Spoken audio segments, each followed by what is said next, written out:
está en nuestra responsabilidad que todos entendamos cómo funciona, cuál es el contexto, cuáles son esos criterios que debemos considerar, sobre todo para no ser presa fácil de los famosos cibercriminales y los ciberataques. Vamos a abordar una de las temáticas que en estos días ha conmocionado al país entero. Hay una afectación no solamente en Colombia, sino en varios sitios a nivel Latinoamérica. Em, Todo por una intrusión efectiva que lograron los criminales a una empresa muy reconocida, digamos que con trayectoria en el mundo de las telecomunicaciones acá en Colombia. Es muy importante aclarar que todo lo que voy a hablar acá, en algunos casos son supuestos. Ustedes dirán, bueno, ¿por qué vamos a hablar acerca de supuestos? Porque no se ha cerrado aún la investigación, no hay, digamos que un veredicto concreto, mucha incertidumbre acerca del tema, en muchos casos un silencio que ha promovido que las personas saquen conclusiones, ¿cierto? Hemos visto en noticias muchos comentarios, muchos expertos hablando del tema, mucha información disponible en Internet. Unos dicen una cosa, otros dicen otra, por eso es que estos supuestos, digamos que arrancan de la validación de fuentes confiables, ¿cierto? Boletines que ha emitido directamente IFX desde su sitio web. Acá ustedes lo pueden ver. Si ustedes visitan la página de IFX Networks, ustedes van a ver cómo ellos en estos últimos días comparten actualizaciones acerca del incidente, cosa que me parece genial porque todos en este caso somos los principales afectados de esta situación. El problema con el incidente de IFX Networks no está per se en el incidente. Es decir, claro, el incidente causa daños reputacionales, en este caso una afectación directa a IFX como empresa. A nosotros como ciudadanos de Colombia y otras entidades, tanto públicas como privadas, también les generó una disrupción en la operación hasta el día de hoy. Todavía no se han restablecido al 100% las operaciones de muchas entidades y empresas del sector privado. Sin embargo, lo que quiero transmitir con esto es que todos somos, digamos que propensos o somos presa fácil de los cibercriminales, ¿sí? Todos estamos expuestos y todos, digamos que de una u otra forma, eh, estamos en el radar de los criminales en función de la cantidad y la gran cantidad de vulnerabilidades que existen, ¿sí?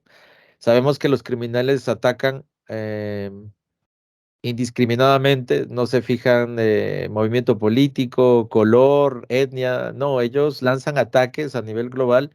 El problema como tal de IFX no es el incidente, porque todos somos, digamos que altamente propensos a ser atacados. La pregunta acá no es si me van a atacar o no.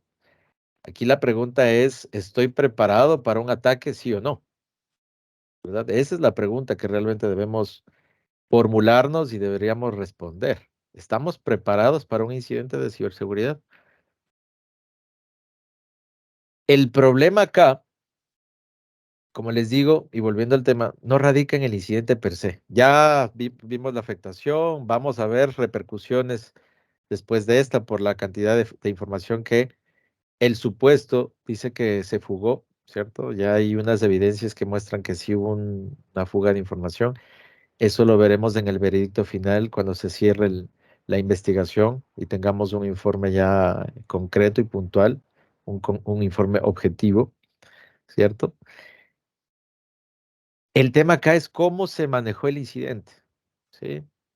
Varias oportunidades de mejora y aquí la idea no es señalar ni mucho menos porque todos siempre vamos a tener oportunidades de mejora, ¿cierto? Acá el objetivo no es atacar y señalar como en algunos casos he visto en medios de comunicación. Definitivamente hay unos errores que hay que considerar y que todos podamos aprender de esos errores, ¿sí? Acá, al final del día, siempre en el manejo de un incidente hablamos de las lecciones aprendidas. ¿Qué aprendimos de la situación? ¿Qué conclusiones sacamos? Dentro de esas conclusiones, saber si estuvimos preparados o no, si manejamos bien la situación, cuánto tiempo nos demoramos en restituir la operatividad, el funcionamiento de nuestros sistemas afectados, qué repercusiones va a tener este incidente eh, en lo posterior.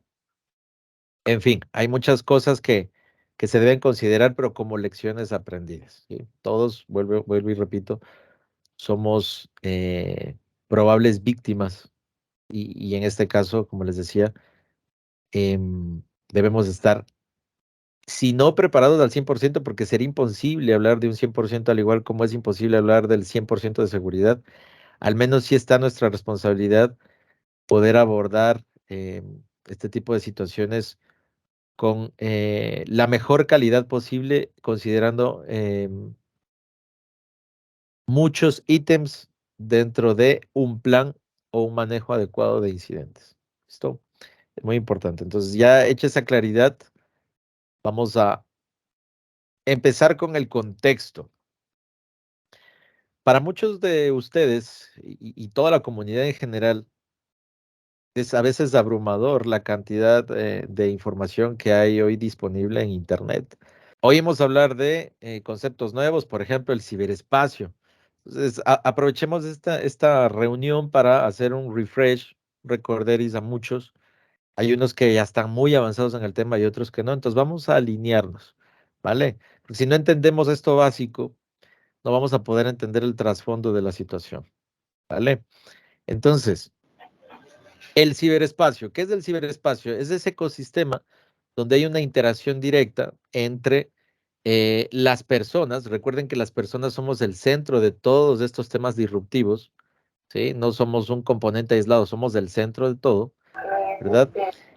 Y dentro de este ciberespacio, nosotros vamos a encontrar una interacción directa entre elementos tecnológicos y las personas. Ese es el ciberespacio, la interacción entre personas y tecnologías. Cuando hablo de tecnologías me refiero a dispositivos conectados a Internet, a las redes que nos hiperconectan, y ahí viene otro concepto, la hiperconectividad. Hoy día es claro para todos que estamos hiperconectados. Ya no solamente hay conectividad a nivel de dispositivos inteligentes, computadores, servidores, sino que ya hablamos de dispositivos de uso doméstico conectados a Internet, lo que se conoce como la IoT, ¿cierto? El Internet of Things. Ya hablamos de ciudades inteligentes, fábricas inteligentes. En fin, hoy muchos elementos de uso industrial, de uso corporativo, de uso doméstico están conectados a Internet. Tenemos asistentes de voz que prenden, apagan las luces. Ya en las fincas, no es como antes que no había Internet, ni siquiera televisión, ¿verdad? Sino que ya es muy normal que en las fincas tengamos televisión por cable y podamos ver partidos de fútbol en vivo, etc., etc. Entonces, estamos hiperconectados, ¿cierto? Como estamos hiperconectados, hay otra realidad y es que las empresas y el mundo entero ha tenido que cambiar el modelo con el cual entregan sus servicios.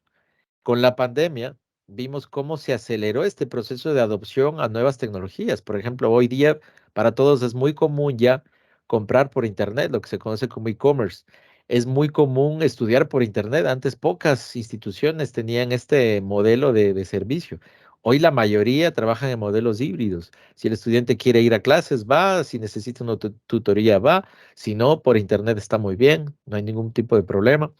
Las citas médicas quedaron en modo híbrido. También podemos seguir aún con citas médicas virtuales, etc., etc. Entonces vemos cómo el mundo, las empresas han tenido que transformar la entrega y el modelo de sus servicios con el objetivo de poder moverse a la dinámica de los consumidores. Hoy día, si usted necesita un tiquete aéreo, se mete a internet y la primera página que le dé el mejor precio, usted le compra, ¿sí? Si esa página no está disponible, ¿qué pasa? Voy a la siguiente y compro. Y así sucesivamente. El mercado hoy día, las personas em, han cambiado su comportamiento y son muy agresivos en cuanto a la recepción de esos servicios.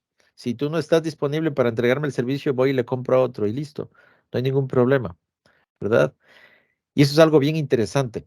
Sin embargo, aquí comienza a engranarse, digamos que un asunto muy importante detrás de toda esta maravilla de innovación tecnológica, lo que se conoce como la industria 4.0. E incluso ya estamos hablando de la industria 5.0, ¿cierto? Donde los robots trabajan a nuestro favor, ¿verdad? Ya oímos hablar de la ciberguerra. ¿Qué es la ciberguerra? Muchos se preguntarán, bueno, ¿qué es esto de la ciberguerra? Pues yo escucho de las guerras, de la Primera Guerra, Segunda Guerra, de la posible Tercera Guerra, pero la ciberguerra, ¿qué es la ciberguerra? Yo les hablaba del ciberespacio y les hablaba de la dependencia que hoy día tenemos de la tecnología. Y como siempre, en todo momento de la humanidad, hay actores buenos y hay actores que están en el lado opuesto, actores malos, maliciosos, tienen objetivos maliciosos, ¿ok? En este entorno del ciberespacio hay tres elementos. Están las empresas en el medio, ya sean personas jurídicas o personas naturales, ¿cierto? Están los especialistas del lado bueno de la fuerza, que son los ciberespecialistas, ¿cierto? Y los adversarios se identifican como los cibercriminales o los mal llamados hackers. Les quiero aquí también ayudar a romper un paradigma. No todos los hackers son malos. Existe una definición ahí que diferencia su metodología. En este caso están los hackers de sombrero blanco, los white hats, que son profesionales que conocen muy bien la tecnología y utilizan sus conocimientos en pro de la seguridad de la información. ¿Cuáles son esos elementos de seguridad de la información? Confidencialidad, integridad y disponibilidad, ¿verdad? Están los del lado opuesto, que son los hackers de sombrero negro, o los black hats, ¿cierto? Y ellos sí son los que generan daños, repercusiones negativas en la operación de X o Y compañía, en la entrega de servicios, difamación, daños en la reputación, robo de información, daño de información, tergiversación de la información, etc, etc. ¿Sí? Esos son los famosos cibercriminales. Entonces, este espacio donde hay esa interacción hostil, donde en el medio están las personas naturales o jurídicas, las empresas o personas, ¿cierto? Hay una pelea, hay una confrontación, equipos que atacan y defienden, ¿sí? En ese ecosistema es el que definimos como ciberguerra. Y hoy día se utilizan herramientas o artefactos maliciosos. Eso es lo que se conoce como malware. El malware es un concepto que van a escuchar mucho en Internet y es la definición técnica de los programas que se diseñan con fines maliciosos, ¿cierto? Lo que a veces nosotros denominamos virus. Entonces decimos, el equipo se puso lento, debes de estar con virus. El equipo está trabajando erróneamente, debes de estar con virus. Les quiero comentar hoy que los virus son una de las tantas amenazas que existen y componen el mundo o el grupo llamado malware. El malware es un conjunto de múltiples artefactos maliciosos. Cada uno de ellos tiene un nombre en específico y de acuerdo al nombre tiene un concepto y tiene un modus operandi y opera de diferente forma. Por ejemplo, el spyware es un malware que tiene como objetivo instalarse en el computador de la víctima y espiar todo lo que la víctima hace. Puede prender tu cámara, puede hacer un video, puede grabar todo lo que tú digitas en el computador. Y aquí cuando hablo de computador, entiéndase que hoy día los celulares y las tablets son computadores, ¿sí? No pensemos que cuando hablo de computador estoy dejando afuera los celulares y las tablets. ¿Sí? Hoy día estos dispositivos a veces tienen hasta más RAM, memoria RAM y mejor procesador que los computadores de hace 6 años. ¿Sí? Entonces también son computadores, sino que son computadores más prácticos de llevar, un poco más pequeños, pero no dejan de ser computadores. Tienen poder computacional. ¿Sí? Entonces, todos estos artefactos maliciosos son los que utilizan los criminales para generar afectación en las infraestructuras o en los dispositivos, ya sea de las personas o de las empresas. ¿Listo? Entonces, entendiendo esto, ya entendemos qué es la ciberguerra, Ya entendemos el contexto de los cibercriminales. A este fenómeno de atacar se conocen como los ciberataques, atacar con artefactos maliciosos o con fines maliciosos, ¿sí? Porque no todos los ataques tienen, digamos, o utilizan los criminales un arma cibernética o malware. A veces utilizan, o muchas veces utilizan el engaño psicológico. A eso es lo que se conoce como ingeniería social. Cuando los criminales atacan a las personas por correo electrónico, por mensajes de texto, por llamadas telefónicas, face to face, y engañan psicológicamente, les mienten, les dicen ser quienes no son, suplantan la identidad de X o Y compañía. Entonces, a este fenómeno de ataque, si se dan cuenta, ahí no estamos hablando de incluir un artefacto malicioso o un programa malicioso, sino utilizar el engaño, la manipulación psicológica, ¿sí? Eso se constituye como un ciberataque, ¿ok? Las criptomonedas, eso es otro fenómeno, otra megatendencia, ¿sí? Usted, cuando quiere, digamos, usted tiene $1 o tiene 50,000 pesos, o donde estén, ustedes tienen un billete de una denominación en específico. Resulta y pasa que si usted necesita la mitad de esa denominación, por ejemplo, en Colombia tenemos un billete de 50,000 y usted quiere comprar algo y no hay nadie quien le cambie y la persona no tiene cambio, ¿cierto? Usted no puede romper el billete de 50,000 en dos y decirle, mira, toma la mitad que representa 25,000 pesos. No puedes hacer eso, ¿sí? Les pongo este ejemplo para que entendamos la versatilidad y la propuesta de valor del nacimiento desde el 2009 de un concepto que rompe el paradigma del dinero fiat, del dinero al que estamos acostumbrados a manejar, ¿sí? Cuando hablamos de las criptomonedas, hablamos de la posibilidad de manejar fracciones en cuestión de segundos. Si yo tengo criptomonedas y tengo que pagar un Bitcoin, pero me dicen que no, que debo pagar la mitad de un Bitcoin, yo puedo hacerlo, cuestión de segundos. Y ahí oímos hablar de Bitcoins, de Ethereum, mejor dicho, o sea, hay más de 1,000 criptomonedas hoy disponibles, ¿sí? Es la famosa moneda virtual.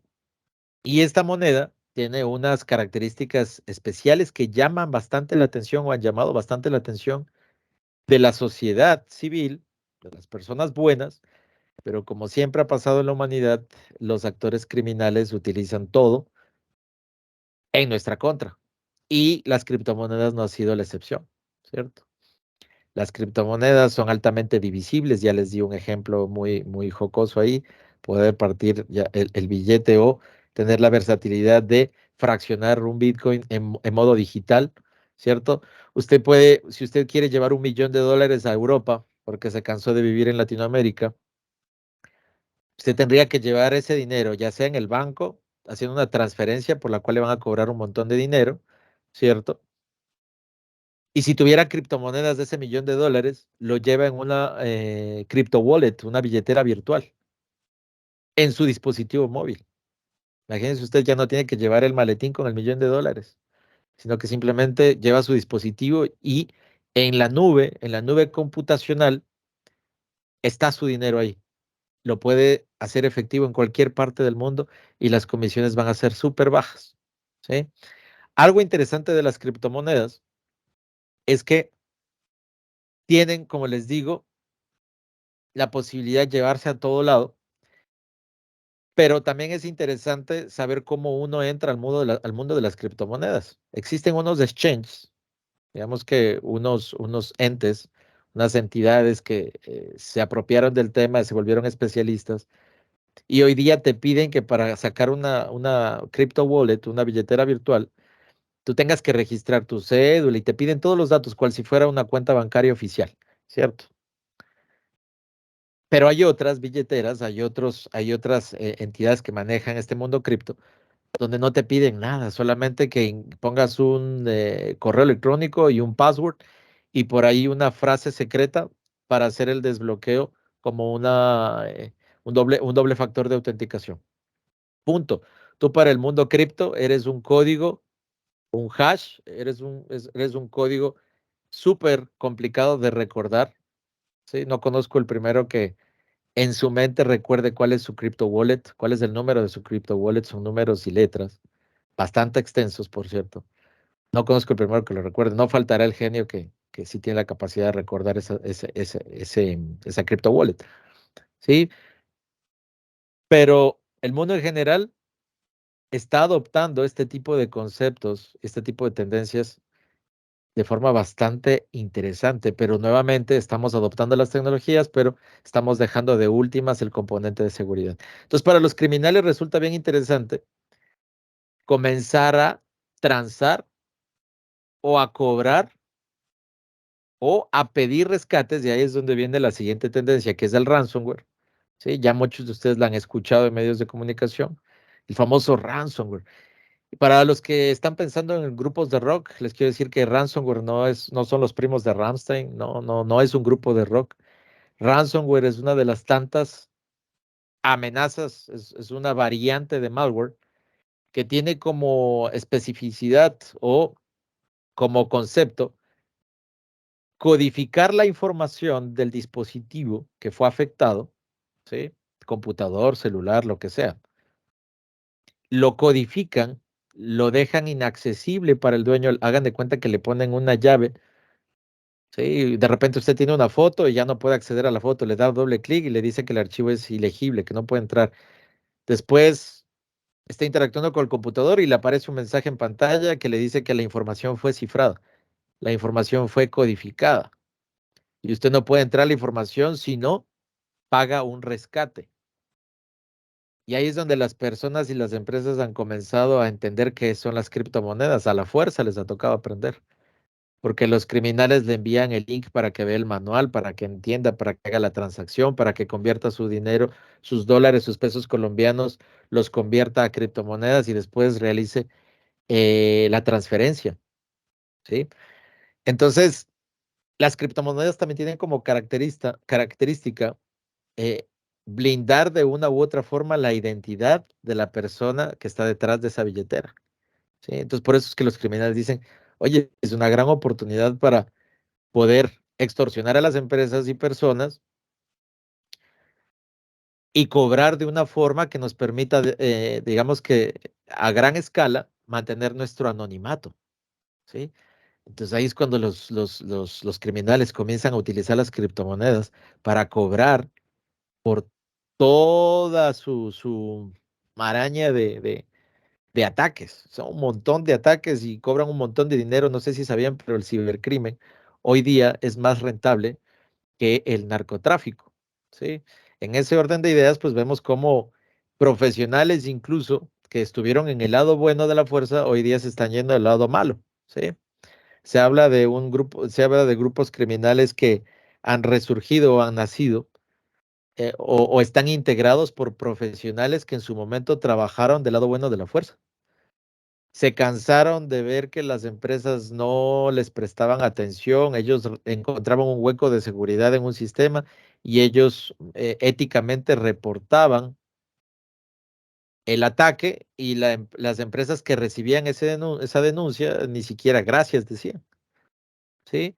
Y me ha pasado, yo también he encontrado huecos de seguridad, no a la escala de mis colegas que se dedican al bug bounty, encontrar ya vulnerabilidades como una profesión, ¿sí?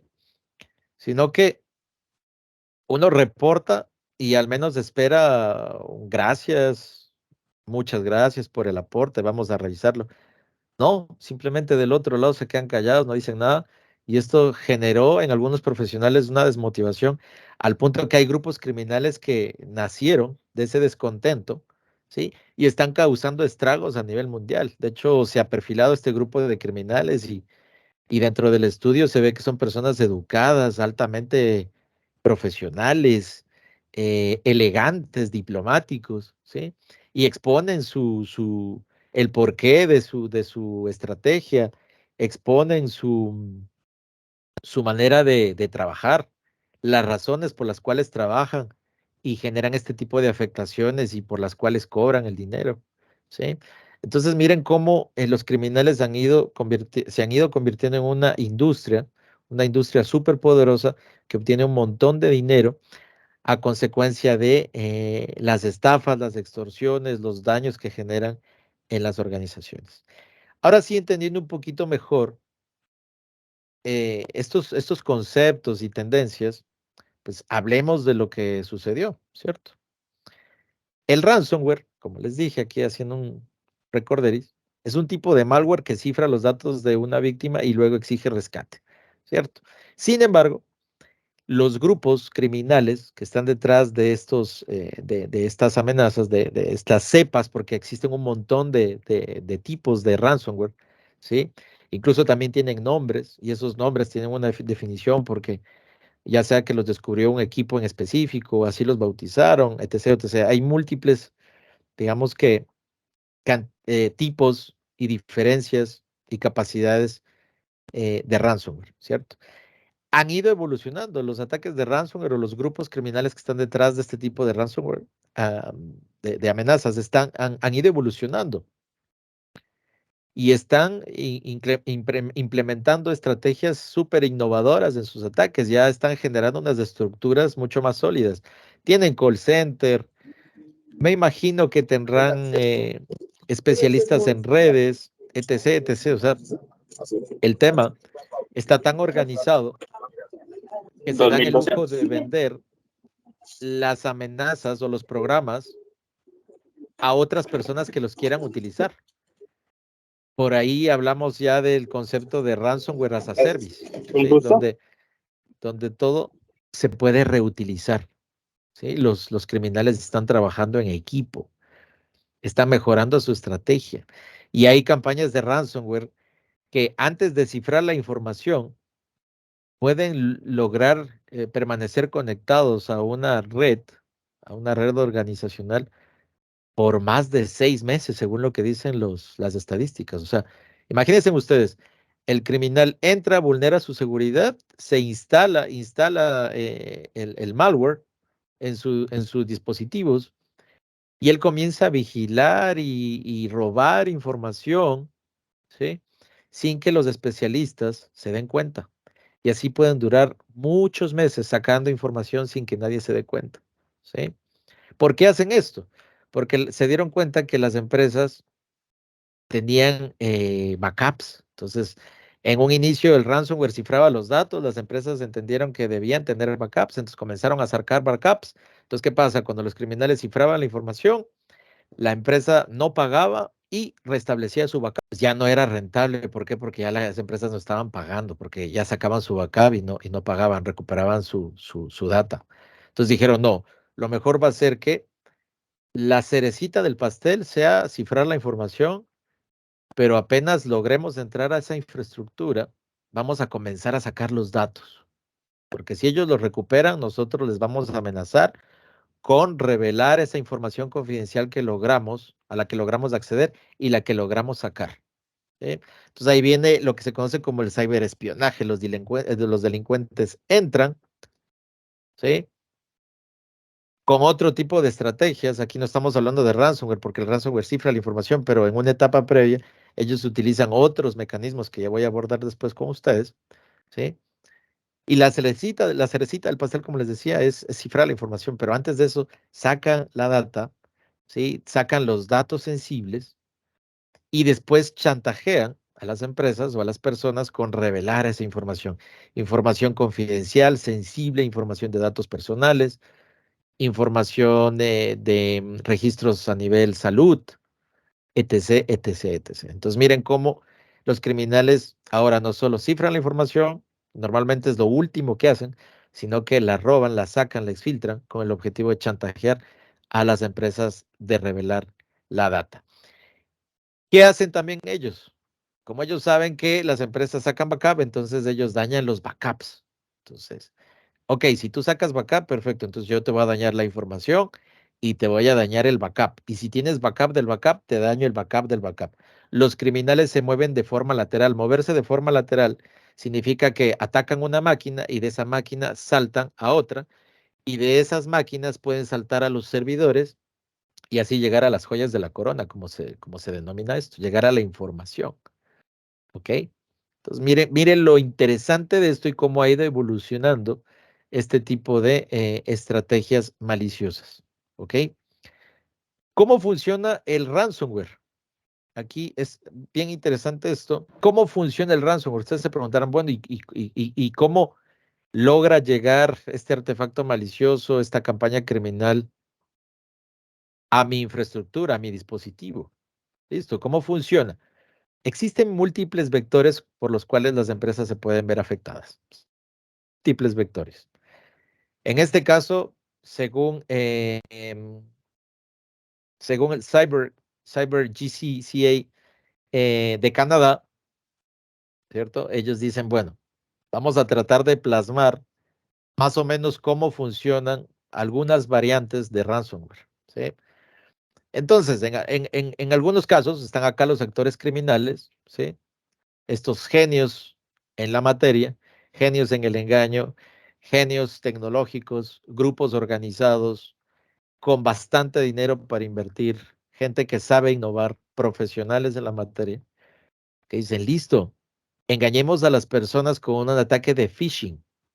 Recuerden ustedes que todos hoy en día, la mayoría de profesionales tenemos acceso a un correo electrónico, entonces es muy sencillo para los criminales enviar un correo electrónico, ¿cierto? Es barato, es rápido, es práctico enviar correos electrónicos, ¿sí? Entonces, lo que hacen los criminales es a través de procesos de investigación de fuentes abiertas, se meten a Internet, van a los sitios web de las empresas, se meten a las redes sociales, ellos levantan los correos electrónicos de las organizaciones, ¿sí? Cuando ya tienen perfiladas a las personas que hacen parte de esa organización, comienzan a distribuir ataques de phishing, es decir, engaño, lo que se conoce muy bien, Nelson, ingeniería social, correcto. Entonces aquí tenemos diferentes tipos de phishing. Está el phishing por correo electrónico, que es el más utilizado por los criminales hoy en día. Entonces aquí se inventan que la empresa X te puso una multa, que ya es momento de pagar impuestos. Ahora en época de elecciones te va a llegar, mira las últimas declaraciones de X o Y candidato. Entonces te engañan, cautivan tu atención, utilizan los motivadores psicológicos, la confianza, la autoridad, la aceptación social, la urgencia, la confianza, etc., etc., etc. Hay muchos motivadores psicológicos. Entonces, cualquier pretexto va a servirles para cautivar la atención de la víctima. Ya cuando la víctima ha sido cautivada y le envían un link, le envían un adjunto, la persona cae en el engaño, abre el link, descarga el adjunto y adivinen qué pasa. Como cualquier programa, cuando usted descarga algo en su computadora y le da doble clic, por debajo del sistema se ejecuta algo. Esto se ejecuta en los procesos del sistema y por debajo hay un montón de interacciones en el computador que nosotros como usuarios finales no vemos, ¿sí?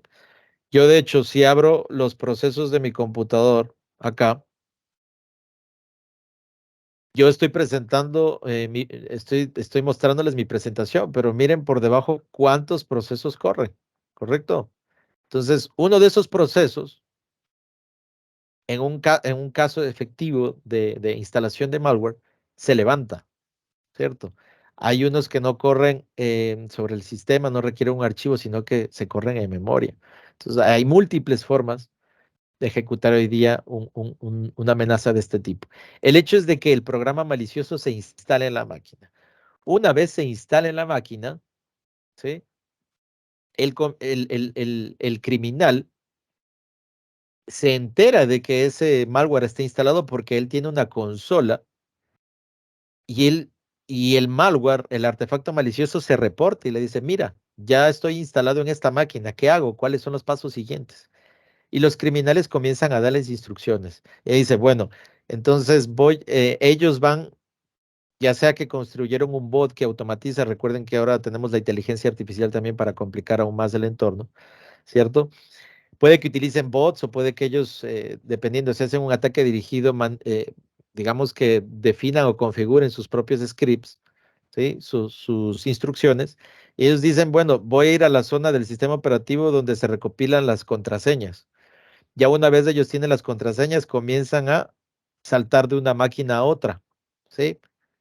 Y ya cuando saltan de una máquina a otra, resulta que llegaron a la clave de administrador y pueden entrar a los sistemas críticos, a los servidores, y entran a las nubes, y entran al correo de las personas, etc., etc. ¿Qué hacen cuando ya están dentro? Roban información, ¿cierto? La pueden destruir o la pueden cifrar. Como les decía, el cifrado es la cerecita del pastel. Llega al final en la mayoría de los casos, ¿sí? Durante meses sucede este tema de movimientos laterales, saltar de una máquina a otra. Durante meses y nadie se da cuenta. Ustedes se preguntarán, bueno, pero ¿por qué nadie se da cuenta? Si hay tantas tecnologías, si el equipo de seguridad de mi organización es tan especializado, porque resulta y pasa que hay que definir más o menos 160 y algo controles para poder protegerse y blindarse de este tipo de estrategias. La principal consideraría yo en este caso, capacitar a las personas para que no caigan en el engaño, no den clic, no descarguen. Eso es lo que más le está doliendo hoy día a las empresas y a los países a nivel mundial. Las personas siguen siendo el vector de ataque más efectivo para los criminales, ¿sí? Otra de las cosas que puede suceder es que nosotros tenemos expuestos sistemas de información que requieren usuario y contraseña para acceder. Y resulta y pasa que nosotros no tenemos contraseñas fuertes. La contraseña es mis iniciales más mi fecha de nacimiento más un asterisco, el nombre de mi mascota, etc., etc. Son contraseñas fáciles de romper. No entendemos el valor de implementar el doble factor de autenticación y ni siquiera eso, sino tener 3 o 4 factores de autenticación, ¿sí? Entonces no hemos entendido eso y solamente tenemos configurado nuestro usuario y contraseña. Los criminales que hacen comienzan a hacer intentos repetitivos utilizando robots, inteligencia artificial y prueban, prueban, prueban hasta que abren el candado y logran entrar. Ya una vez ellos tienen usuario y contraseña, ¿sí? Pueden entrar a los sistemas de información, obviamente ganar acceso y nuevamente se repite el ciclo, ¿sí? Robar información, destruir los backups, cifrar los datos, ¿ok? Y al final, pues obviamente pedir retribución económica para devolver la información, entre comillas, porque nunca la devuelven, descifrar la data, volver a darle el acceso al usuario. ¿Quién le asegura a usted que el criminal va a ser condescendiente y le va a colaborar? Nadie, ¿sí? Em, Coordinar o establecer negociaciones con criminales es algo bastante complejo. O sea, ellos no tienen ética, partamos de eso, ¿verdad? Otro de los vectores que podría utilizarse son las vulnerabilidades del software, ¿verdad? Entonces, ¿qué pasa? Tenemos un sistema de información expuesto a Internet, nuestro correo electrónico, en fin, tenemos un montón de cosas expuestas a Internet. Esos sistemas nunca se han actualizado o tienen falencias en su codificación, en su compilación, es decir, hay errores en el diseño del software. Recuerden ustedes que detrás del diseño de un software hay mano humana y los humanos tendemos a equivocarnos. La inteligencia artificial también se equivoca. Si no, les invito a que interactúen con ChatGPT, con Bart de Google, ¿sí? O con el chat de Bing de, de Microsoft. Y van a darse cuenta que a veces ponen incoherencias y ustedes le expresan a la inteligencia artificial que están hablando incoherencias, que están respondiendo cosas sin coherencia y dicen, sí, lo siento, qué pena, tienes razón, aquí te entrego mi respuesta corregida. Entonces, si la inteligencia artificial se equivoca, cuánto más aún nosotros, las personas, ¿sí? Que tenemos emociones que nos juegan a veces en contra. Entonces, como todo en la vida, todo tiene vulnerabilidades y los sistemas de información no son la excepción. Entonces, como hay una vulnerabilidad, no hay una buena práctica de mantener actualizados los sistemas, porque hay un concepto que dice que lo que funciona bien, déjalo quieto. Entonces, si tengo una versión de VMware de hace 10 años y está funcionando bien, entonces el desconocimiento, la falta de información, hace que los profesionales se paralicen y digan, yo prefiero dejar eso quietico, que funcione, porque yo no sé cómo resolver después si la vaina se me complica. Entonces la gente prefiere asumir el riesgo de un incidente inminente de ransomware que hacer algo para que no suceda, ¿sí? O sea, prefieren que la operación se dañe por un ransomware a que se dañe por un error en el intento de actualización. Yo en lo personal preferiría que la operación se vea un poco afectada por un intento proactivo de resolver una vulnerabilidad a que el daño operacional se deba a actores criminales metidos en mi red. ¿Sí?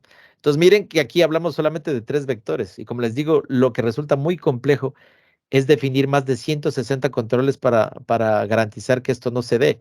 Por eso es que siempre hacemos énfasis en las personas. ¿Personas por qué? Porque son las que abren los correos, son las que caen en el engaño, pero también personas profesionales que están a cargo de configurar esos juguetes de seguridad. Entonces, la capacitación, la concientización y el entrenamiento debe ser pieza clave y fundamental para evitar este tipo de ataques. ¿Listo? Ahora sí, ya hemos hablado un montón del contexto. ¿Qué le sucedió a IFX? Lo que han dicho, lo que les decía, lo que está disponible en medios de comunicación. Es lo único de lo cual podemos hablar porque no hay una postura, digamos que oficial. Hay mucha incertidumbre. Ahora IFX ya está hablando un poquito más. Sin embargo, todavía, digamos, existe esa desconfianza de saber qué pasó, qué actores criminales están detrás de. Lo que dicen es que el artefacto malicioso, el malware, el ransomware que los afectó, que finalmente cifró y codificó la información, es Mario Locker. Y este es el mensaje que nos dicen que apareció en la pantalla de los sistemas de información de IFX de cara hacia los administradores. Ellos dicen que lo que sucedió fue que se explotó una vulnerabilidad de VMware de un fabricante, ¿sí? Y a través de esa vulnerabilidad lograron entrar y de ahí hacer movimientos laterales y generar afectaciones. Ahora lo que ellos dicen es que sí respondieron rápido, porque dicen, si no hubiésemos respondido rápido, o al menos a la velocidad en la que respondimos, la afectación hubiera sido peor, se hubiera complicado más el panorama. Ellos dicen, sí reaccionamos rápido, por eso es que hay 60 y algo empresas afectadas, si no, hubiesen habido 700. ¿Sí? Entonces, hablan de la vulnerabilidad. Muchos me preguntan, bueno, ¿y cuál es la vulnerabilidad? ¿Cuáles son los indicadores de compromiso? Ahí es donde está el problema, que ellos no han socializado el tema con la comunidad, ¿sí? O al menos no se ha hecho, no se ha dado esa apertura. Dicen que fue un día cero, es decir, una amenaza de una vulnerabilidad desconocida incluso por el fabricante, ¿sí? Eso habrá que definirlo cuando culmine el reporte, ¿sí? Ahí entenderemos qué pasó, ¿ok? Entonces, IFX dice que respondió rápido, que si no las afectaciones hubieran sido peores, que afectó una granja, digamos que de servidores que estaban dentro de una plataforma de virtualización, un EXI, ¿verdad? No se sabe qué vulnerabilidad, o al menos no he leído sobre el tema, no está en los boletines específicos, no hay indicadores de compromiso, digamos que uno puede decir sí, me dan la certidumbre de creerles, ¿verdad? Al día de hoy, dicen ellos que el fin de semana ya va a estar la información, digamos que ya puesta en producción, operativa, es decir, dicen ellos que ya van a estar al 100. Al día de hoy dicen que están al 91%, que hay muchas instituciones privadas y públicas que están funcionando, que están operando. Ellos dicen que no pagaron por el rescate, ¿sí? Se dice que detrás de este malware está el grupo, el famosísimo grupo de atacantes Ransom House, que como les digo es un grupo muy organizado, que tiene muchos dicen que quienes hacen parte de Ransom House son profesionales que estuvieron en el lado bueno de la fuerza, ahora están en el lado malo, ¿sí? Que tienen unas intenciones, digamos, contundentes en cuanto a generar conciencia en las empresas. O sea, ellos dicen que durante todo este tiempo, cuando reportaron cosas, nadie les puso cuidado. Entonces, como no les pusieron cuidado, esperemos que ahora sí pongan cuidado a través de este tipo de situaciones. ¿Sí? Ellos dicen que están ayudando. Y ahí es donde dice, bueno, ¿hasta qué punto es cierto? Porque lamentablemente las empresas no aprenden sino hasta cuando les pasa. Yo creo que IFX o muchos debemos aprender de esta situación. Le pasó a Sanitas, le pasó a SolarWinds, ¿cierto? El famoso ataque de cadena de suministro, que es como se define esto, cuando los criminales atacan un proveedor y a través de ese ataque logran afectar a los clientes de ese proveedor, ¿cierto? Entonces esperemos a ver el veredicto final. Y bueno, ahí ustedes, pues, en este momento ustedes, muchos de ustedes se están preguntando, bueno, ¿será que estamos realmente preparados manejar un incidente de ciberseguridad? La respuesta corta, adivinen cuál es.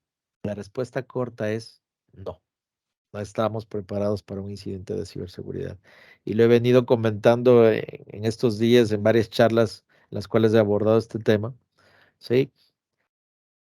Y bueno, hay un estudio objetivo que hizo SANS, consultó a más de 1,200 profesionales a cargo de las posturas de seguridad, gente que sabe del tema y que está a cargo y tiene la responsabilidad de preparar a su organización para un incidente de ciberseguridad.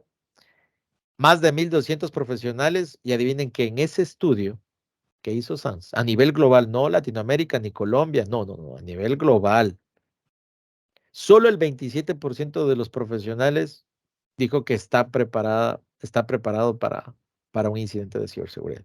Ahora a mí me nace una duda y es que yo siempre le he dicho, el peor enemigo de la seguridad es la confianza. El momento en que usted se siente confiado, se siente seguro, ahí en ese momento usted es altamente vulnerable, porque quiere decir que usted está tan tranquilo que no va a hacer nada para evaluar lo que está haciendo o tal vez no va a hacer nada para mejorar lo que ella está haciendo, ¿sí? Entonces, es bastante triste saber que aún las empresas piensan que están preparadas, ¿sí? Porque de esa falsa confianza es que nacen todos estos problemas. Muy probablemente IFX decía, pues yo estoy preparado. eh, y probablemente sentían que estaban preparados, pero ya vimos que no es así. Hay que evaluar las debilidades que tiene nuestra postura de seguridad. Ahí yo los invito a entender esto con responsabilidad. No es solamente comprar tecnologías, las tecnologías sí son muy importantes, pero hay un tema del factor humano que es decisivo. Los criminales están invirtiendo una gran cantidad de dinero, están invirtiendo una gran cantidad de dinero en innovación. Ahí la pregunta es, bueno, los criminales están invirtiendo en innovación, invierten en sus tecnologías. La pregunta ahí es, ¿y las empresas será que están también invirtiendo en innovación? ¿O será que nos estamos quedando atrás? ¿Sí?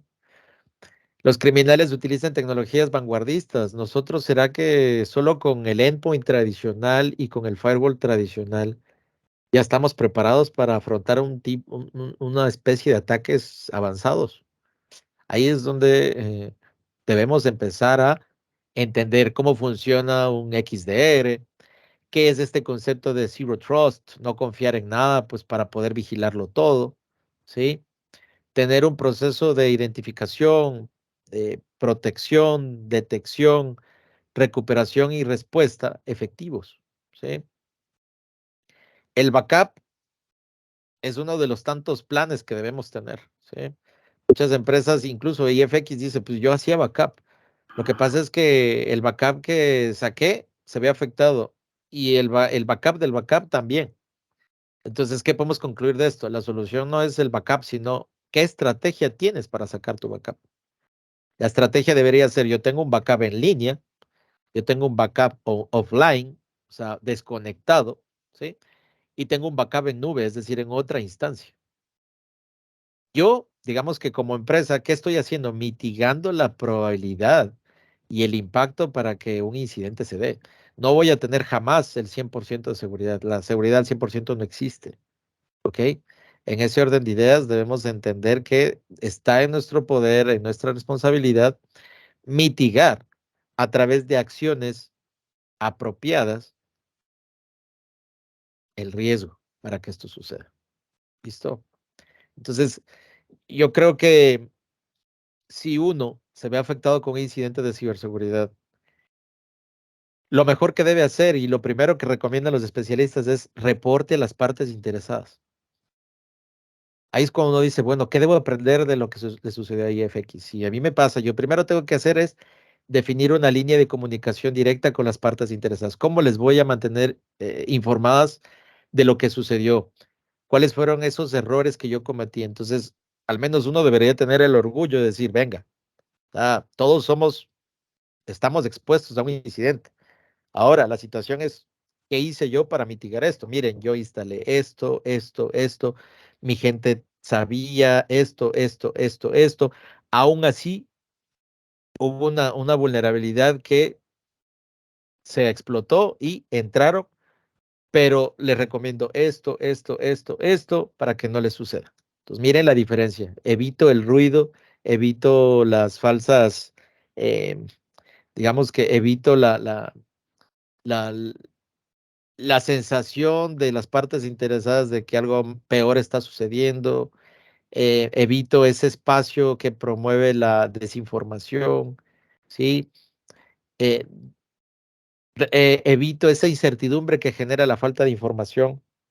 Entonces, si hay un incidente, informar partes interesadas, qué es lo que sucedió, qué medidas aún establecidas no fueron suficientes, pues para que las demás empresas aprendan y no sean presa fácil de los criminales. Ya hemos visto cómo Ransom House pues está generando daños colaterales, atacó a Keralty, a Sanitas, y así a múltiples empresas a nivel mundial y siguen teniendo éxito los atacantes. Se dice que el porcentaje de efectividad de estos atacantes es más, supera el 67%.